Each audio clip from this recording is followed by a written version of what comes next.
Hello everyone, मेरे channel में आप सबका स्वागत है। मेरा नाम है Mrinalini.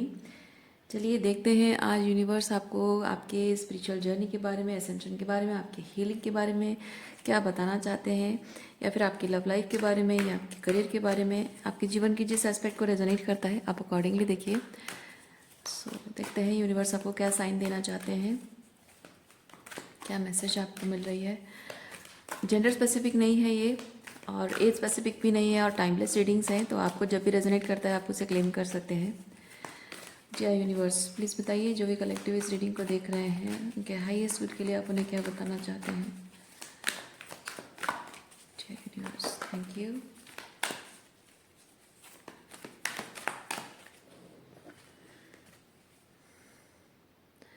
Three of pentacle, three of cups. Okay,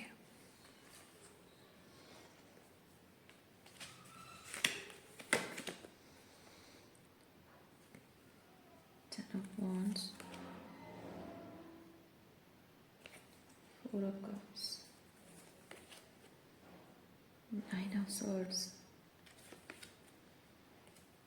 queen of cups. Okay,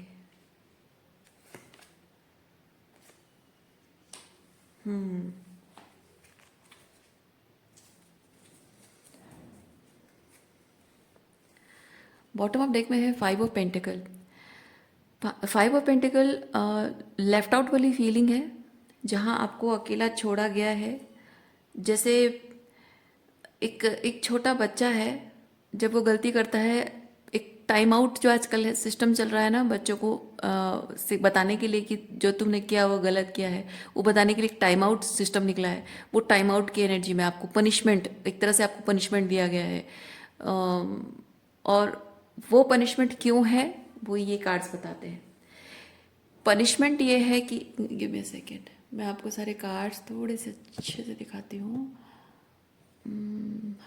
light की प्रॉब्लम, लाइट थोड़ा सा रिफ्लेक्शन प्रॉब्लम हो रही है। आई होप यू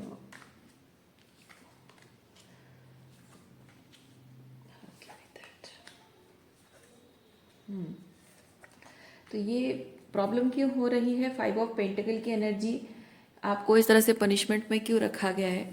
उसका कारण ये है कि आप जिन लोगों के साथ रिलेशनशिप में हैं वो लोग आपको तब तक एक अच्छा पार्टनर या फिर एक अच्छा मतलब रिलेशनशिप निभाना। Three of pentacles three of pentacles three of three की एनर्जी, थ्री की एनर्जी बेसिकली बताता है कि कैसे लोगों के साथ आपका मेल जोल है, कैसा आपका रिश्ता है। थ्री ऑफ कप्स की एनर्जी है, तो लोगों के साथ आपका कैसा रिश्ता है, कैसी फीलिंग्स है। और वो किस पे डिपेंड करता है, सिक्स ऑफ पेंटिकल पे डिपेंड करता है कि आप लोगों के लिए कितना करते हो। आप जब तक उनके लिए कुछ कर रहे हो तब तक आप उनके साथ ठीक ठाक हो, सब कुछ अच्छे से हो रहा है। और जब आप सारा का सारा बर्डन अपने उनके साथ रिलेशनशिप की सारी रिस्पॉन्सिबिलिटी आप अपने हाथ में ले रहे हो विद टेन ऑफ वॉन्ड्स, जब आप अपने हाथ पे सारी रिस्पॉन्सिबिलिटी ले रहे हो तो ये चीज़ हो रहा है कि सब कुछ आसान हो जा रहा है, इजी गोइंग है। उन्हें कोई बर्डन लेना नहीं पड़ रहा है, उन्हें कोई अकाउंटेबिलिटी लेनी नहीं पड़ रही है, कोई रिस्पॉन्सिबिलिटी लेनी नहीं पड़ रही है। और ये चीज़ करते करते आप थक चुके हैं, क्योंकि आपको भी इस रिलेशनशिप में रेसिप्रोसिटी चाहिए। आपको भी इस, क्योंकि एक चीज़ ये होता है कि जब आप ये रिश्ते निभा रहे हो, आप अच्छे से अपनी रिस्पॉन्सिबिलिटी निभा रहे हो, जो आपको करना चाहिए कर रहे हो, उसमें भी वो सेटिस्फेक्शन उनकी नहीं है कि हाँ ये तुम जो कर रहे हो ये कोई मतलब एक एक चीज़ होता है ना कि रिश्ते जब दो लोग एक दूसरे के साथ रिश्ते निभाते हैं तो कोई कोई किसी के लिए करता है। जैसे आप किसी के लिए, कोई कोई आपके लिए कुछ करता है, आपके मन में कैसे ग्रेटिट्यूड आता है ना, कि कितने खुशनसीब हूँ मैं कि एटसेट्रा पर्सन मेरे लाइफ में आया, या फिर पता ये भगवान का ब्लेसिंग ही है जो इस पर्सन ऐसे वक्त पे ये पर्सन मेरी मदद करने आ गया। वो ग्रेटिट्यूड जैसे आपके अंदर होता है ना, वो इन लोगों में वो चीज़ नहीं है। आपको, आप उनके साथ जब तक रेसिप्रोकेट कर रहे हो तो उनका मानना ये है कि हाँ ये तो वो खास हैं, वो अपनी जगह खास हैं, आप उनके लिए कर रहे हो, उनके लिए इतने डेडिकेटेड हो, कमिटेड हो, इतना प्यार करते हो, ज़रूर उनमें कोई ऐसी खास बात है इसीलिए इतना करते हो। और बजाय ग्रेटिट्यूड के उनका ये मानना हो सकता है कि हाँ कर रहे हो तो कोई बड़ी बात नहीं है, रदर अटेंशन पाने के लिए थोड़ा और भी तुम्हें एफर्ट लगाने की ज़रूरत है। सो आप उनके लिए करते हो तब भी वो सेटिस्फाइड पूरी तरह से नहीं है, और नहीं करोगे तब तो और गजब बात है। तो यहाँ पे ये चीज़ हो रहा है कि आप ये चीज़ ये बर्डन, रिलेशनशिप के सारे रिस्पॉन्सिबिलिटी सब सिंगल हैंडेडली आप सारे एफर्ट्स लगाते लगाते आप थक चुके हैं, और हो सकता है कि आपको कोई उम्मीद ना हो कि उनकी तरफ से कुछ मिलेगा, और मे बी आपने पूछा हो उनसे, क्योंकि कॉल कार्ड बेसिकली ये चीज़ बताता है कि आपको कोई चीज़ गलत लग रहा है और आप अपनी आवाज़ उठाते हो। ठीक है, तो आप अपनी आवाज़ उठाते हो, आप उनसे बोलते हो कि ये चीज़ ऐसा हो रहा है, ये सही नहीं हो रहा है, और मैंने इतना कुछ किया तुम्हारे लिए, तुम थोड़ा भी तुम्हारा ख्याल नहीं है, तुम इतनी छोटी सी बात को लेकर बैठ गए हो, इतना कुछ मैं करती हूँ फिर भी तुम्हें कोई फर्क नहीं पड़ता, बस इतनी छोटी सी बात है। या फिर हो सकता है कि आपने पूछा हो कि ये रेसिप्रोसिटी क्यों नहीं है, अकाउंटेबिलिटी क्यों नहीं है, आपने पूछा हो, और जैसे ही आप वो चीज़ पूछने लग जाते हो, लोग अपना पल्ला झाड़ लेते हैं, क्योंकि यहाँ पे queen of cups and king of cups ये रेसिप्रोसिटी की एनर्जी है, इमोशनल कंपैटिबिलिटी की है जो नहीं है, और इमोशनल फीलिंग जो जो आप बात बोलते हो कि मुझे ये पसंद नहीं आ रहा है, मुझे अच्छा नहीं लग रहा है, इट्स नॉट दैट कि आप कंप्लेन कर रहे हो, इट्स नॉट दैट कि आप झगड़ा करना चाहते हो, सिंपली ये चीज़ है कि आप सामने वाले को बोल रहे हो कि आपका ये बिहेवियर है, आपकी ये जो बात है, आपका ऐसे बिहेव करने का जो तरीका है, ये चीज़ मुझे हर्ट करती है, मुझे प्रॉब्लम क्रिएट करती है, और मुझे कंफर्टेबल नहीं फील होता है। सो मैं जानना चाहती हूँ कि आप ऐसा करते क्यों हो, ताकि अगर आप जो जो चीज़ हो रहा है वो कोई मिसअंडरस्टैंडिंग है तो हम उस पर बैठ के बात कर सकते हैं। या फिर हो सकता है कि आपके कुछ अपनी खुद की इश्यूज़ हैं, तो हो सकता है कि उस चीज़ को लेकर मैं कंसिडर करूं, या फिर हम बात करके उस प्रॉब्लम को सॉल्व कर सकते हैं। लेकिन जो डिस्कम्फर्ट मुझे रिलेशनशिप में मिल रहा है उसके साथ मैं नहीं जी सकता हूँ या नहीं जी सकती हूँ। तो ये वो इमोशनल कम्युनिकेशन, ठीक है, या इमोशनल कंपैटिबिलिटी, इमोशनल जो गिव एंड टेक है वो नहीं हो पा रहा है। और यहाँ पे साथ में ये चीज़ हो रहा है कि आपको ब्लेम भी शायद किया जा रहा है, क्योंकि 9 ऑफ सॉर्ड्स बेसिकली वो स्लीपलेस नाइट्स है, stress and anxiety, over thinking है। तो आप जो उनके लिए करते हो, आप उसे आप सोचने लग जाते हो कि क्या मेरे एफर्ट्स में कमी है, या फिर आप जो सवाल पूछ रहे हैं आप उसको भी खुद ही सवाल पूछने लग जाते हो, कन्फ्यूजन में आ जाते हो कि क्या मेरा ऐसा सवाल पूछना गलत है, क्या मेरा कोई इतना भी हक नहीं है कि मैं इतना भी पूछूं, कि मैं हर्ट हो रही हूँ इस चीज़ को लेकर और मुझे इसकी अकाउंटेबिलिटी चाहिए, क्या इतना भी पूछने का मुझे हक नहीं है। ये वैसी एनर्जी है। तो ये जैसी एनर्जी, इसी एनर्जी में जब आप आ जाते हैं तभी ये लोग आपको, ये विद द 5 ऑफ पेंटाकल, आपको लेफ्ट आउट छोड़ के चले जाते हैं, आपको अकेला कर देते हैं, आपको लाइक पनिशमेंट के तौर पे आपको साइड कर देते हैं, या आप कुछ कुछ टाइम के लिए आपसे बात नहीं करते हैं, नो कांटेक्ट में चले जाते हैं। ओके, ये वैसी एनर्जी है।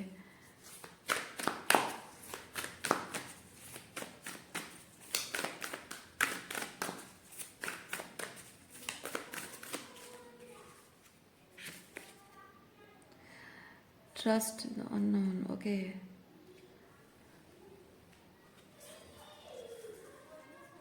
आपको आपके सवालों का जवाब भी नहीं मिला है। ये जो सवाल आपके मन में है कि आखिर ऐसा क्यों हुआ है, ये ऐसे बिहेव क्यों करते हो, या फिर इस तरह से ये आपके इस बिहेवियर से मुझे फीलिंग आती है, बेवजह तो नहीं है। तो जब आप ऐसा बिहेव करते हो मुझे बुरा लगता है, तो बोल दो कि क्या प्रॉब्लम है, बात करो। वो अभी तक आपको उन सवालों के जवाब नहीं मिले, जो आपके मन में सवाल उठते हैं उनके जवाब अभी तक आपको मिले नहीं हैं। और मैं एक चीज़ ये भी फील कर रही हूँ कि थोड़ा सा क्लैरिफाई करते हैं। मैं एक्चुअली फील कर रही हूँ कि आप शायद इस सिचुएशन में क्लोजर पाना चाहते हैं।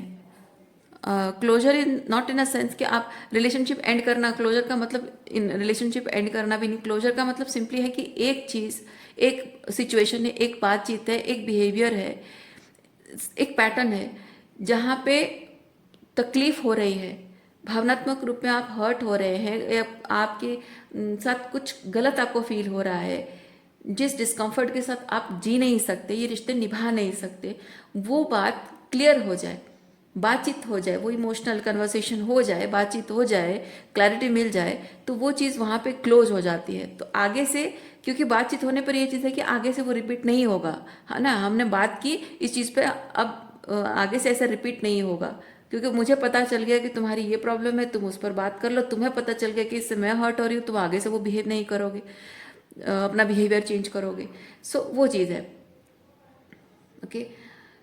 लेकिन वो क्लोजर नहीं मिला है आपको, और आप इधर आप इस रिलेशनशिप को छोड़कर जाना चाहते हैं, इस सारे सवालों के जवाब सुनकर जानकर आप छोड़कर जाना चाहते हैं, या फिर आप सिंपली वो जानना चाहते हैं ताकि वो मैटर क्लोज हो जाए, पीस क्रिएट हो जाए आप दोनों के बीच में, और आप दोनों आगे बढ़ सके रिलेशनशिप में।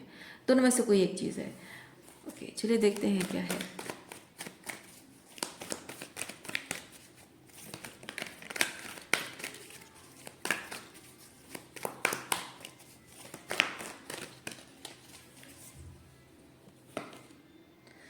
Temptation, messenger of earth, justice, 3 of pentacles, okay, 7 of cups,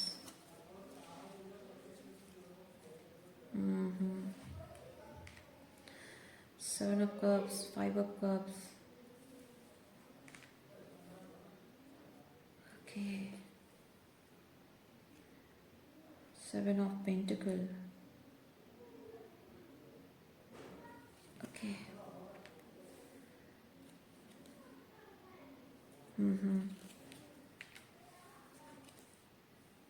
अच्छा, दिस वॉज वेरी टॉक्सिक। यहाँ पे हो ये रहा है, आपकी ये जो सिचुएशन है इसमें आप मूव ऑन करना चाहते हैं, या फिर वो जो क्लोजर चाहिए वो सिंपली मूव ऑन करने के लिए नहीं है, वो इस रिलेशनशिप में आप फर्दर आगे बढ़ सके, दोनों रिलेशनशिप को नेक्स्ट लेवल पे ले जा सके, उसमें आप दोनों के बीच में हार्मनी, पीस रिस्टोर हो, हार्मनी क्रिएट हो, उसके लिए आपका ये पूछना वो जायज़ बात है। लेकिन हो ये रहा है कि आप जिस पर्सन से ये सवाल का जवाब चाह रहे हैं, वो पर्सन आपको एक तरह की जाल में फंसाने की कोशिश कर रहा है। ओके, ये पर्सन का कहना ये हो सकता है कि शायद इधर आपने कुछ ऐसा कहकर या करके आपने डिसअपॉइंट उनको किया है, जिस चीज़ के बारे में हो सकता है वो बात भी ना करना चाहते हो। जैसे कि उन्होंने कहा कि XYZ मैटर था, उसमें तुमने मुझे बहुत हर्ट किया था, बहुत बुरा लगा था मुझे, और ऑब्वियसली मेरा बिहेवियर ऐसा तो बदलना ही है। तो आप अगर कहते हो अच्छा XYZ मैटर में हुआ था, तो क्या हुआ था बताओ, उस सिचुएशन में ऐसा क्या हुआ था, मैंने ऐसा क्या बोला था या क्या कैसे ऐसे बिहेव किया था, मुझे याद नहीं है, थोड़ा उस चीज़ पर तुम थोड़ा सा रोशनी डालो, फिर हम उस चीज़ पर बात करेंगे। फिर वो कहते हैं कि नहीं जाने दो, क्योंकि उस मैटर पे बात करना ही नहीं है उनको। वो मैटर तो सिर्फ एक बहाना है, क्योंकि उस मैटर पे हो सकता है कि आपने बात सही कही हो, लेकिन थोड़ा सा गुस्से में कह दिया हो, आपकी थोड़ी सी टोन हाई टोन हो गई होगी शायद, मैं एग्जांपल दे रही हूँ, थोड़ा सा हाई टोन हो गया, तो वो उस चीज़ को वो एग्जैजरेट करके बोल रहे हो कि हाँ ये उसकी वजह से मैं हर्ट हूँ। लेकिन वो मैटर में जो टॉपिक पे बात हुई थी, जो जो आपने कहा, उसमें कोई गलत नहीं कहा था आपने। तो जब आप उस टॉपिक पे बात फिर से शुरू करते हो, बात फिर से छेड़ते हो, तो ऑब्वियसली बात बहुत और भी क्लियर हो जाएगा। ऑलरेडी उस वक्त आपने सही बात कही थी, अब उस पर और समझा के और डिटेल में अगर समझा के बोलेंगे आप, तो उनके सारे जो भी फसाद हैं, जो भी गलत उन्होंने कहा या किया, वो सब निकल कर बाहर आएगा, और उसके बाद उनके पास और कोई बोलने लायक कोई बात होगी ही नहीं, आपको आपको ब्लेम करने लायक कोई बात होगी ही नहीं। इसीलिए छोड़ो, जाने दो, ये कह देना बहुत आसान बात है। मैं झगड़ा करना नहीं चाहता हूँ, पुरानी बातों को उखाड़ कर मैं गड़े मुर्दे उखाड़ कर मैं टॉक्सिक सिचुएशन फिर से क्रिएट करना नहीं चाहता हूँ या नहीं चाहती हूँ, ये कह देना बहुत आसान है। तो ये वैसे टाइप के पर्सन है। और उसके साथ साथ ये भी हो सकता है कि आपके पर्सन दूसरे किसी इश्यूज को लेकर परेशान हो। ये जो 5 ऑफ कप्स है, ये आपसे डिसअपॉइंटेड है, या फिर अपनी दूसरी किसी सिचुएशन से डिसअपॉइंटेड है, और वो उस चीज पर क्लैरिटी, क्योंकि 7 ऑफ कप्स है थोड़ा क्लाउडेड रहना चीजें, ओके, श्योर नहीं हो पाना, किसी चीज को लेकर श्योर नहीं हो पाना, क्योंकि यहाँ पे वो जो फील करते हैं उनको अगर बुरा लग रहा है तो उस टॉपिक पे क्लियरली बोला जाए कि हाँ ये चीज़ ऐसा है वैसा है। अगर उनकी मतलब एक्सक्यूजेस है, इधर आपसे कोई इशू है, दूसरा किसी से कोई इशू है, या फिर हो सकता है कोई कोई बहाने बनाते हो कि मेरी हेल्थ इश्यूज है, मेंटल हेल्थ इशू है, कुछ और है, तो ये एक्सक्यूजेस डिफरेंट टाइप के वो एक्सक्यूजेस बना रहे हैं और उस चीज़ पे वो अकाउंटेबिलिटी भी नहीं लेना चाह रहे हैं, क्योंकि 7 ऑफ पेंटिकल है रूट कॉज। ओके, तो ये जो डिसअपॉइंटमेंट है, ये डिसअपॉइंटमेंट है और ये पूरी तरह से क्लियर नहीं है, ठीक है, वो क्या है, क्यों है, किस तरह से है, उसका रूट कॉज वो अभी तक क्लियर नहीं है। लेकिन आपसे ये उम्मीद की जा रही है कि वो इतने what is that right word, इतने लाचार या फिर बेचारे, इतने लाचार, बेबस, मजबूर, इतने बेचारे, इतने क्या बोल सकते हैं उसको, या बेसिकली बहुत ही पिटी वाली एनर्जी उन पर, जैसे जैसे दयनीय अवस्था जिसे बोलते हैं, दया आना जैसी हालत है उनकी।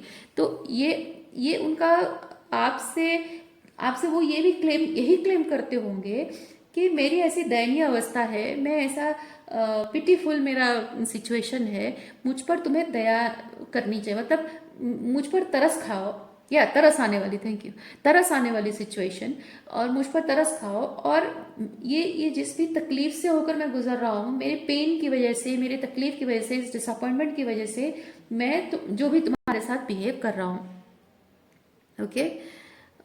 डेविल कार्ड यहाँ पे होने का मतलब ये चीज़ है कि कोई इंसान बहुत ही मिजरेबल हालत में है और उस मिजरी की वजह से कोई आपके साथ टॉक्सिक बिहेव कर रहा है, तो वहाँ पे डेविल कार्ड का आना तो तय है, क्योंकि कोई मिजरेबल हालत में है, इसका मतलब ये नहीं कि वो किसी के साथ भी कुछ भी बिहेव कर दे। इवन इफ उसकी मेंटल हेल्थ भी अगर ठीक नहीं है, उसको अगर लगता है कि मेरी मेंटल हेल्थ ठीक नहीं, मेरा ये प्रॉब्लम है, वैसा प्रॉब्लम है, ये साइकोलॉजिकल इश्यूज है, सो बहुत सारे काउंसलर्स हैं, वो काउंसलर के पास जा सकते हैं, अपना ट्रीटमेंट करवा सकते हैं। उनकी अगर कोई एक्स की प्रॉब्लम है तो एक्स की प्रॉब्लम सॉल्व करें, उसके बाद आपके साथ रिलेशनशिप में आ सकते हैं, ओके। जो भी इश्यूज उनके हैं अलग अलग, क्योंकि आप तो बहुत लोग देख रहे हैं तो आपके अलग अलग लोगों के लिए अलग अलग इश्यूज हो सकते हैं। सो मैं इसलिए स्पेसिफिक इशू के बारे में नहीं कह रही हूँ, लेकिन जो भी है, जो भी उनकी डिसअपॉइंटमेंट्स है, उस पर क्लैरिटी के साथ बात की जाए, क्लैरिटी लाई जाए, उसके रूट कॉज को जाना जाए, तो उस चीज़ को, प्रॉब्लम को सॉल्व की जा सकती है। लेकिन प्रॉब्लम ये हो रही है कि वो अपनी इस मिजरेबल हालत के साथ वो रहना चाहते हैं, क्योंकि इससे उनको वैलिडेशन मिल रही है कि वो अच्छे हैं और बाकी लोग बुरे हैं।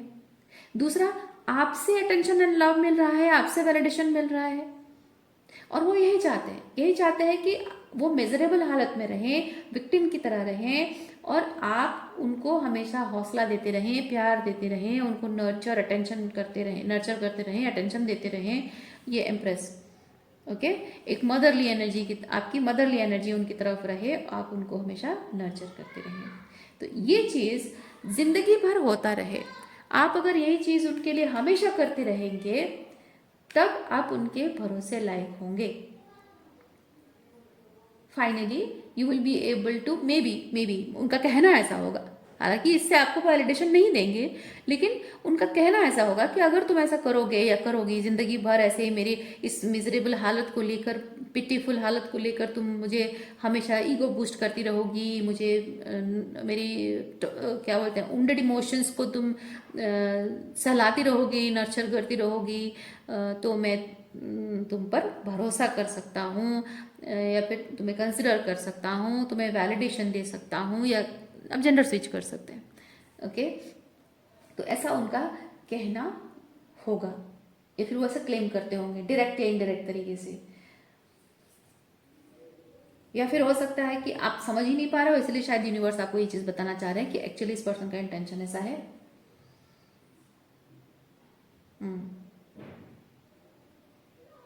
और अगर आप ऐसा करते रहोगे तभी जाकर आपके और उनका रिलेशनशिप वर्कआउट होता रहेगा। देखिए यहाँ पे king of wands, king of wands basically action oriented king है, जो एक्शन लेता है, रिस्पॉन्सिबिलिटी लेता है। ओके, अपना अपने दिल के दरवाजे हमेशा खुले रखता है ऐसे ऐसे लोगों के। तो इनका मानना है कि ऐसे ऐसे एनर्जी में मैं आऊँ, तुम्हारी लाइफ में रहूँ और तुम हमेशा मेरे लिए ये किंग ऑफ वॉन्ड्स बने रहो, मुझे नर्चर करते रहो, इंस्पायर करते रहो, मोटिवेट करते रहो, अटेंशन देते रहो, प्यार करते रहो, फ्लर्ट करते रहो, मुझे थोड़ा सा ईगो, बहुत सारा ईगो बूस्ट करते रहो हमेशा, फ्लर्ट करके, मुझे तारीफ करके, ताकि मैं अपने बारे में अच्छा फील कर सकूँ। ओके, ओके, और क्या एनर्जी से देखते हैं। आपके अंदर जो एम्पैथी है, आप उसे प्यार समझ रहे हैं। यस, आपके अंदर जो एम्पैथी है ना, इस पर्सन के प्रति आपकी जो एम्पैथी है उसे आप प्यार समझ रहे हैं, वो प्यार नहीं है।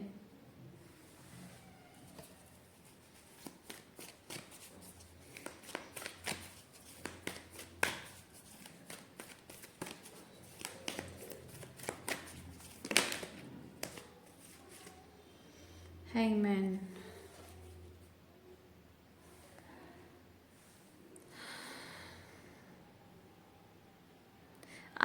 आप इस रिलेशनशिप में जो देखना चाहते हैं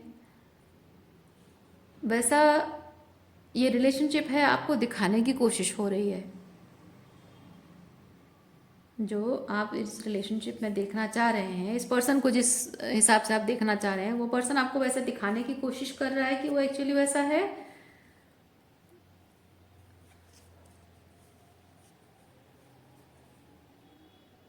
जैसे कि आपको इस सिनेरियो का, इस सिचुएशन का, इस पर्सन का जो असल चेहरा है उसको आप थोड़ा सा एंगल ट्विस्ट करके, जैसे होता है ना, आप एक प्रिज्म को जैसे एंगल ट्विस्ट करके, एंगल टर्न करके आप देखते हो उसको, एक अलग ही एंगल से अलग ही दिखाई देता है। ये वैसा चीज़ है। आपको इस सिचुएशन का, इस पर्सन के एक अलग चेहरा है, एक अलग एंगल से आपको देखना होगा, उसका असली चेहरा आपको दिखेगा। यस, अलग एंगल से देखोगे तो असली चेहरा इसका दिखेगा आपको।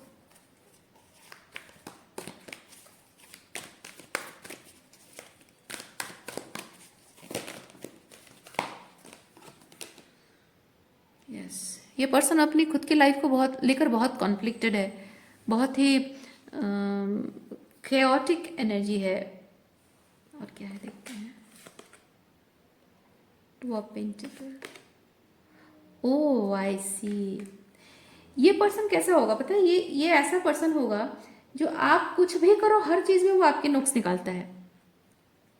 आप कुछ भी करो हर चीज़ में वो नुक्स निकालता है, आपको गलत साबित करता रहता है, हमेशा बोलता रहता है कि हाँ ये तो तुम्हें करना चाहिए था, इतना सभी तुमसे नहीं होता है, ये करना चाहिए, वो करना चाहिए, अब क्या ये सब छोटी छोटी बातों का मैं ख्याल रखूँगी। जैसे कि वो बहुत बिजी इंसान है, जैसे बहुत बड़ा आदमी है, बहुत बिजी है, उसके बहुत बड़े बड़े काम चल रहे हैं, प्रोजेक्ट चल रहा है, बहुत टेंशन चल रहा है उसके लाइफ में, बहुत इंपॉर्टेंट काम करता है, बहुत बिजी आदमी है या औरत है, और जिसके सर पर बहुत सारी जिम्मेदारियां हैं, बहुत लोग जैसे उसको परस्यू कर रहे हैं, बहुत सारे लोग जैसे उसकी उसकी उसकी उसकी ज़रूरत, उसकी इम्पोर्टेंस बहुत जगह पे है, और जैसे वो नहीं होगा तो बस कहीं किसी की ज़िंदगी रुक जाएगी, किसी का काम रुक जाएगा, और इतना इम्पोर्टेंट है वो, ऐसा दिखाने की कोशिश करता है।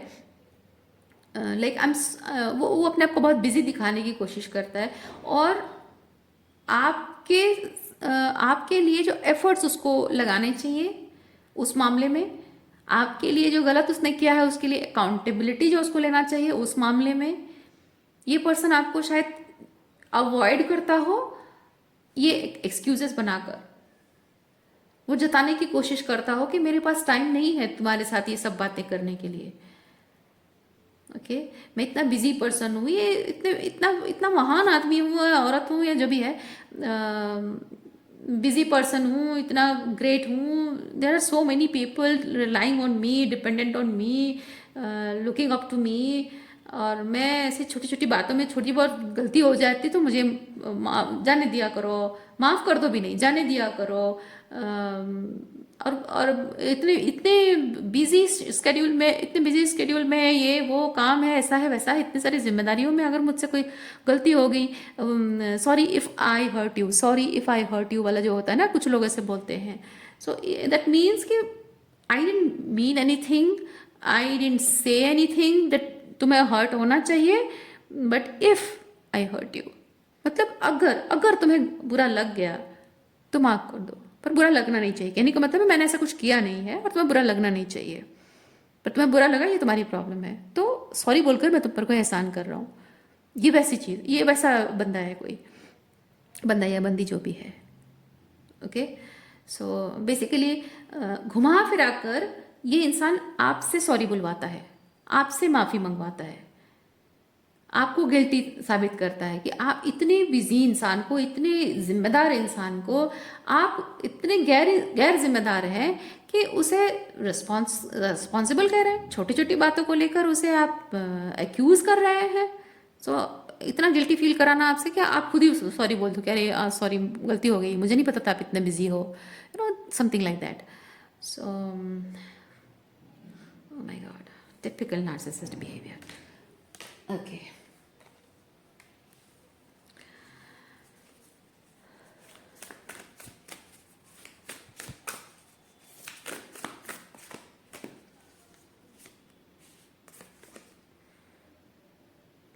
plan and focus, be the light,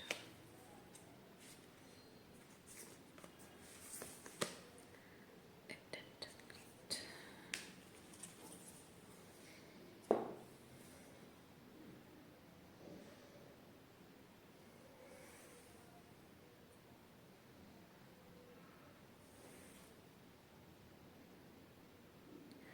आपका रिलेशनशिप इस इंसान के साथ कैसा दिखना चाहिए, ये इंसान खुद डिसाइड करता है, आपको डिसाइड नहीं करने देता है। इस रिलेशनशिप में वो जो डिटेल्स, एवरी डिटेल ही डिसाइड्स और she decides every detail of the relationship, और वो सारी चीज़ें वो आपसे करवाता है, वो खुद नहीं करता है। वो इस तरह से, मतलब जो भी इस रिलेशनशिप में जो भी डिटेल्स चाहिए, जिस तरह से ये रिलेशनशिप वर्कआउट होगा या जिस तरह से दिखेगा ये रिलेशनशिप, वो आपको पसंद है तो ठीक है, क्योंकि जब आप उसके हिसाब से चल रहे हो, you are very like beloved of this person. अगर वो आपको नहीं पसंद आता है तो वो किसी तरह से आपको मैनिपुलेट करता है, रिक्वेस्ट करके नहीं, प्यार से मना कर नहीं, आपको गिल्ट ट्रिप करके, आपको गुस्सा करके, आपको ब्लेम करके कि आप उसका टाइम एंड एनर्जी वेस्ट कर रहे हो और उसके प्यार की वैल्यू नहीं करते हो। इस तरह से आपको मैनिपुलेट किया जा रहा है और आपको वही करने के लिए बोला जा रहा है। इस रिलेशनशिप में ये पर्टिकुलर इंसान बोल रहा है, वो डायरेक्ट हो या इनडायरेक्ट तरीके से, डायरेक्ट भी हो सकता है, इनडायरेक्ट भी हो सकता है, वो आपसे चाहता है कि आप वो चीज़ करो, वो जैसा चाहता है आपका रिलेशनशिप दिखे, एग्जैक्टली वही चीज़ आप करो। और अगर सही तरीके से चल रहा है उसके हिसाब से, जैसा आपने अगर मान भी लिया कि हाँ चलो ठीक है, तुम जैसा चाहते हो हमारा रिलेशनशिप ऐसा हो, अगर आपने मान भी लिया और आपने कर भी दिया, ना चाहते हुए भी अगर आपने कर भी दिया और सही तरीके से वर्कआउट हो भी गया, तब तो अच्छी बात है, मज़े हैं उसके, आपके तो नहीं, उसके मज़े हैं। और अगर ये सही के तरीके से जैसा वो चाहता है वैसे वर्कआउट नहीं होता है, तो सारी गलती आपकी है, प्लानिंग उसकी है, इच्छा उसकी है कि कैसा होना चाहिए, और करवा रहा है वो आपसे मैनिपुलेट करके, ज़बरदस्ती करके, इमोशनल ब्लैकमेल करके। लेकिन अगर वो वर्कआउट नहीं किया, सारी गलती आपकी है। ये कार्ड्स वही चीज़ बता रहे हैं।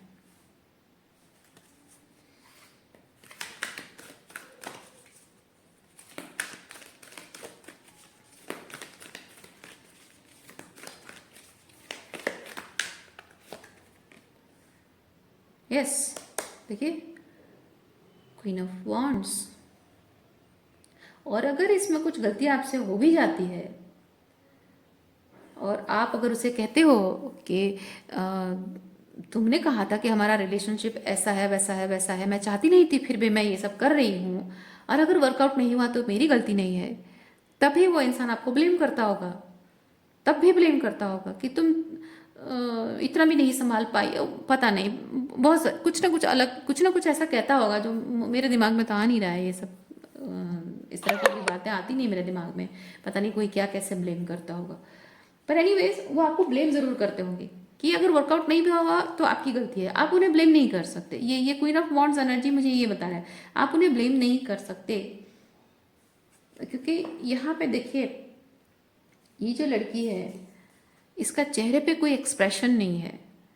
इसी से मुझे ये चीज़ लग रहा है कि जब भी आप जो भी उसके हिसाब से ये रिश्ता आगे बढ़ रहा है और नहीं वर्कआउट हो रहा है, तो आप उसे कुछ ब्लेम भी नहीं कर पा रहे हो। जैसे आपको गुस्सा भी करने का हक नहीं है, ब्लेम करने का भी हक नहीं है, दुखी होने का भी हक नहीं है, आपको रोने का भी हक नहीं है आपको। Oh my God.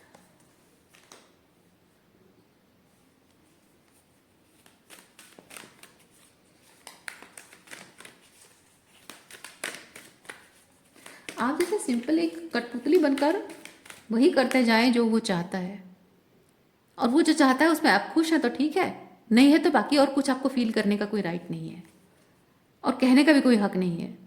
ब्लेम करने का तो बहुत दूर की बात है।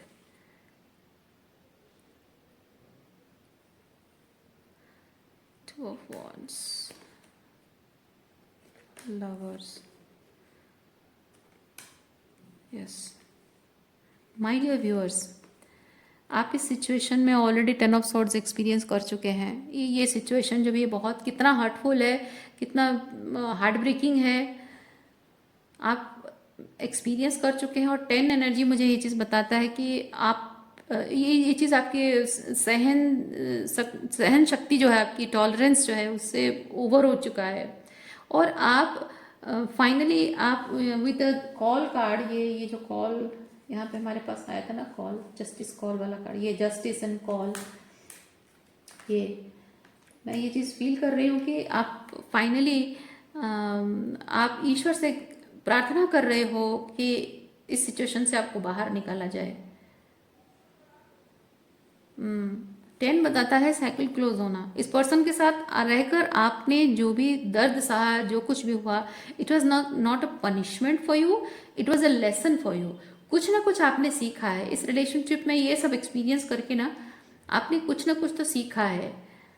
और जो सीखा है उसके बाद ये 10 ऑफ पेंटिकल बताता है साइकिल क्लोज होना। साइकिल क्लोज हो चुका है फाइनली, ये इंसान आपकी जिंदगी में, इसका रोल खत्म हो चुका है। और आपका लेसन क्या सीखा आपने? आपको जिंदगी में सच्चा प्यार चाहिए, हेल्दी रिलेशनशिप चाहिए, और वो हेल्दी रिलेशनशिप जिसमें रेसिप्रोसिटी हो, जो कि इस रिलेशनशिप में कहीं नहीं है, इमोशनल कंपैटिबिलिटी हो, है ना। जैसे आप रिश्तों को निभाते हैं। 2 ऑफ वॉन्ड्स बेसिकली ऐसी एनर्जी है जहां आपके actions equal to other person's actions. Okay, so आप अपने रिश्तों को निभाने के लिए जिस तरह से एफर्ट्स डालेंगे, वैसा एग्जैक्टली सेम एफर्ट सामने वाले के भी होने चाहिए। आपका जैसा इंटेंशन है, सामने वाले का भी वैसा इंटेंशन होना चाहिए। ओके, ये 2 ऑफ वॉन्ड्स है। तो आप क्या डिजर्व करते हैं लव लाइफ में? ये डिजर्व करते हैं। और अगर वो आपको चाहिए तो आपको you have to let this relationship go. ये जो एक्सपीरियंस कर रहे हैं जिस पर्सन के साथ, आपको उसे लेट गो करना होगा कंप्लीटली। ओके, ये आप कंप्लीटली लेट गो करोगे तभी जाकर ये साइकिल क्लोज होगा। और विद द जस्टिस आप जो डिजर्व करते हैं वो आपको मिलेगा। लेकिन ये आप क्या डिजर्व करते हैं, जो डिजर्व नहीं करते वो आपने देखा है ना। अब तक आपने एक्सपीरियंस किया, जो उससे आपने जाना आप क्या डिजर्व नहीं करते हैं।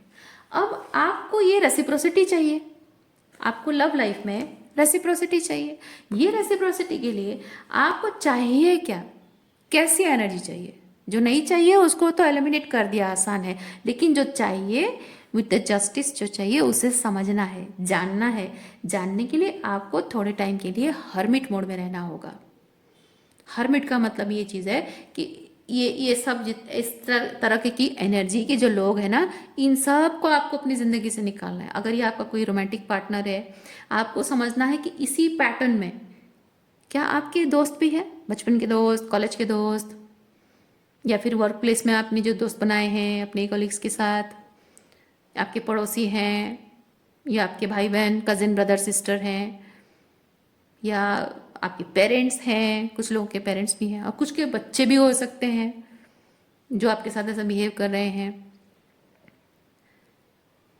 या फिर आपने रोमांटिक रिलेशनशिप में भी बार बार ऐसे ही पार्टनर्स को मैनिफेस्ट किया हो, बार बार वही चीज़ हो रही है आपके साथ, तो पैटर्न को समझिए। ठीक है, वो हर्मिट मोड में रहने का मतलब वही है, पैटर्न। वो हर्मिट मोड में रहिए, सिंगलहुड में रहिए कुछ टाइम के लिए, कुछ समय के लिए। ठीक है, अकेले रहिए और समझिए, विचार कीजिए। हर्मिट मतलब होता है कॉन्टेम्पलेट करना, समझना कि आपने ये जो कुछ भी एक्सपीरियंस किया, क्या ये कोई पैटर्न है, और अगर है तो क्यों है, उसका रूट कॉज क्या है। ये कहाँ गया, 7 ऑफ पेंटिकल, ये उसका रूट कॉज क्या है वो आपको समझना है। और जैसे ही आपने रूट कॉज समझ लिया, आपने उस पर काम कर लिया। और जब आप उस पर काम कर लेते हो तो जो नहीं चाहिए वो चीज़ आप बार बार मैनिफेस्ट करने के लिए क्या कर रहे हो, बात समझ रहे हैं ना आप। जो आपको नहीं चाहिए, ये एनर्जी, इस चीज़ को मैनिफेस्ट करने के लिए आप अनकॉन्शियसली, सबकॉन्शियसली क्या ऐसा कर रहे हो जिसकी वजह से क्या ऐसे लोग आपकी ज़िंदगी में आ रहे हैं, वो समझ में आएगा। जैसे वो चीज़ समझ में आएगा, वो एक पैटर्न है, वो पैटर्न आपको रिपीट करना बंद करना होगा, न्यू पैटर्न सेट करने होंगे। वो हर्मिट मोड में रहकर ही आप समझ सकते हैं। जब वो पैटर्न आप समझ लेंगे, आप न्यू पैटर्न्स के साथ धीरे धीरे प्रैक्टिस करेंगे और उस न्यू पैटर्न के साथ ज़िंदगी जीना शुरू करेंगे। जो अलाइनमेंट आपको चाहिए आपकी लव लाइफ में, जो अलाइनमेंट आपको चाहिए, do not chase that alignment. मतलब क्या है अलाइनमेंट? ऐसी ऐसी एनर्जी को आपने समझ लिया। मैं आपको एक सीक्रेट कोड बताती हूँ मेरा। अलाइनमेंट को चेज करने का मतलब क्या है?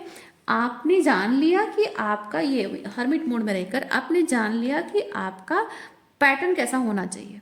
रोमांटिक रिलेशनशिप, जो भी रिलेशनशिप, बेसिकली हर रिलेशनशिप में वो पैटर्न क्या होना चाहिए, कैसा हेल्दी रिलेशनशिप का क्या क्राइटेरिया है, जो आपने जान लिया।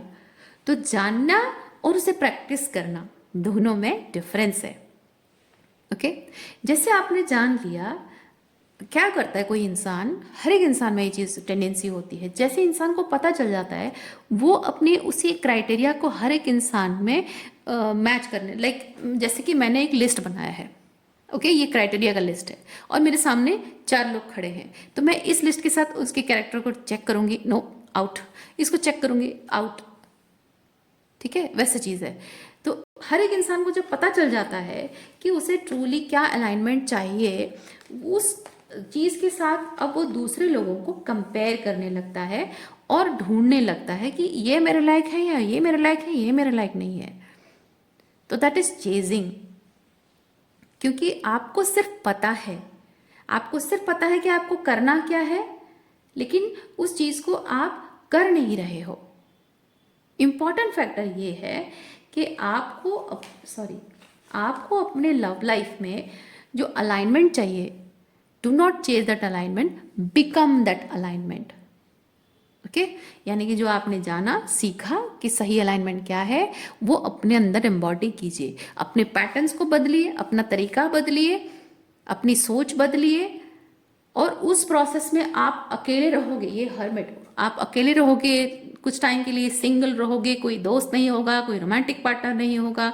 Even if this is your family, family के साथ डिस्कनेक्ट हो सकते हो थोड़े टाइम के लिए, ऑनेस्टली स्पीकिंग हो सकता है हमेशा के लिए। पर वो जो डिस्कम्फर्ट आपको होगा अकेले रहकर, सॉलिट्यूड में, सिंगलहुड में, ओके, आपको अबांडन वाली फीलिंग आएगी, सबसे अलग हो गया हूँ, मेरा कोई नहीं है, मेरा कोई अपना नहीं है। ये अलाइनमेंट के चक्कर में, हेल्दी रिलेशनशिप के चक्कर में कहीं मैंने कोई गलती तो नहीं कर दी, और मैं आज अकेला हूँ, बाकी सब इंजॉय कर रहे हैं अपने लाइफ में, सबकी लाइफ में सब कुछ अच्छा चल रहा है, मैं यहाँ अकेला बैठा हुआ हूँ, ऐसी वाली फीलिंग आएगी। आप इस अलाइनमेंट को ना तोड़ने के लिए रेजिस्ट मत कीजिए, क्योंकि आप ये हर्मिट मोड में रहकर जो भी आप अंदर से एक डिस्कम्फर्ट फील कर रहे हैं, वो अपने आप में बता रहा है कि आप कितने मिसअलाइनमेंट में रहे हैं हमेशा। आप ज़बरदस्ती चाहकर नहीं, मुझे थोड़ा सा इसके साथ टाइम स्पेंड करना है, थोड़ा सा उससे बात कर लूँ, थोड़ा सा उस फ्रेंड को कॉल कर लूँ, नहीं, आप जब ज़बरदस्ती वो चीज़ करेंगे तो आप अलाइनमेंट में आ ही नहीं पाएंगे। वो ज़रूरी है आपके लिए। So you have to force yourself to stay in this hermit mode. अगर यूनिवर्स आपको रख रहा है तो आप भी खुद को फोर्स कीजिए। आप ज़बरदस्ती, क्योंकि मैं फोर्स क्यों कह रही हूँ, आप चाहे ना चाहे आपको रहना पड़ेगा, लेकिन फिर भी होता है कि ईगो माइंड हमेशा भटकता रहता है, मन भटकता रहता है, मन कहता है कि नहीं, आज थोड़ा सा मैं उधर चला जाता हूँ, आज उससे मिल लेता हूँ, एक बार इसको कॉल कर लूँ, थोड़ा इससे बात कर लूँ। कोई बात करने के लिए नहीं है तो ऐरा गैरा किसी भी इंसान से बात कर लेते हो, आलतू फालतू लोगों से बात करते हो, जिनसे आप एनर्जी एक्सचेंज बहुत टॉक्सिक हो जाता है ना। कि वो अकेलेपन का वो जो क्या बोलते हैं, वो तड़प जो होती है, आपको मजबूर कर देते हैं कि आप कहीं भाग जाओ। इस अकेलेपन का जो फोर्स करके आपको रखा गया है हर्मिट मोड में, इससे कहीं भाग जाऊं जैसा फीलिंग आएगा आपको। और मैं इसलिए कह रही हूँ, ये फोर्स मत कीजिए आप। इस चीज़ को तोड़ने का ये जो प्रोटेक्शन शील्ड है, या फिर ये ज़रूरी है, इसको तोड़ने की कोशिश मत कीजिए आप। ओके, ये आपको भले लग सकता है कि ये नेवर एंडिंग लोनलीनेस है, बट मैं आपको एक चीज़ अश्योर करती हूँ कि ये नेवर एंडिंग लोनलीनेस नहीं है। ये एक दिन ख़त्म हो जाएगा। आप जैसे ही अलाइनमेंट में आ जाओगे, जैसे आप समझ जाओगे कि ट्रू अलाइनमेंट होता क्या है, you will become the alignment your self. तो आपको आपकी उस अलाइनमेंट एनर्जी में देख, लाइक आप जैसे हैं वैसे ही लोग आपको एक्सेप्ट करने वाले लोग आपको अपने आप अट्रैक्ट करके आ जाएंगे आपकी तरफ। आपको बदलने के लिए कोशिश करने वाला नहीं आएगा कोई, आप जैसे हैं वैसे एक्सेप्ट करने वाला कोई आएगा। ओके, ये जिस तरह से ऐसे लोग नहीं आएंगे, एंड दिस इज टेम्प्ररी। आप सोचिए, आप कुछ सालों का समय ले लीजिए, 2019 से लेकर 2020 का जो इतना ख़राब पीरियड था हम सबके लाइफ में, और तब से लेकर 2025 तक, या अभी जब भी आप रीडिंग देख रहे हैं, अब तक के समय तक आपकी ज़िंदगी में क्या बदला है, क्या नहीं बदला है, और क्या आप सोच रहे थे कि ये चीज़ परमानेंट रहेगा और वो चीज़ नहीं रहा। क्या आपने सोचा था कि ये चीज़ हमें बदल जाएगा, लेकिन नहीं बदला, या फिर कुछ नहीं बदलना था वो बदल गया। कुछ आपको डर लग रहा था कि ये कभी नहीं हो पाएगा, मेरी तो लाइफ ऐसी हो जाएगी, लेकिन बदल गया हो, और आप फाइनली फ्री हो गए हो किसी चीज़ से जो डर रहे थे वहाँ से फ्री हो गए हो, निकल गए हो। सोचिए, अगर इतना कुछ बदल गया आपके जीवन में, डेफिनेटली बदल गया होगा। मैं आंखें बंद करके मैं बोल सकती हूँ, गारंटी के साथ मैं बोल सकती हूँ, इन कुछ सालों में, स्पेसिफिक इन 7 सालों में बहुत कुछ बदल गया होगा आपकी ज़िंदगी में। तो अगर इतना कुछ आपके जीवन में अब तक बदल गया है, तो ये क्या चीज़ है? ये टेम्प्ररी है, ये भी टेम्प्ररी है, ज़्यादा दिन नहीं टिकेगा ये फेज़, ये हर्मिट मोड पे रहने का ये पेनफुल फेज़, ये ज़्यादा दिन नहीं टिकेगा। बस आपको समझना है कि ये हर्मिट मोड में रहना आपके लिए बहुत ज़रूरी है, बहुत ज़रूरी है। ये मिस अलाइनमेंट को अलाइनमेंट में बदलने के लिए बहुत ज़रूरी है ये। ओके, सो आज के लिए इतना ही है। उम्मीद करती हूँ इस रीडिंग से आपको कुछ क्लैरिटी मिली हो। मैं आपको नेक्स्ट रीडिंग में मिलती हूँ। अपना ख्याल रखिए, खुश रहिए, बाय।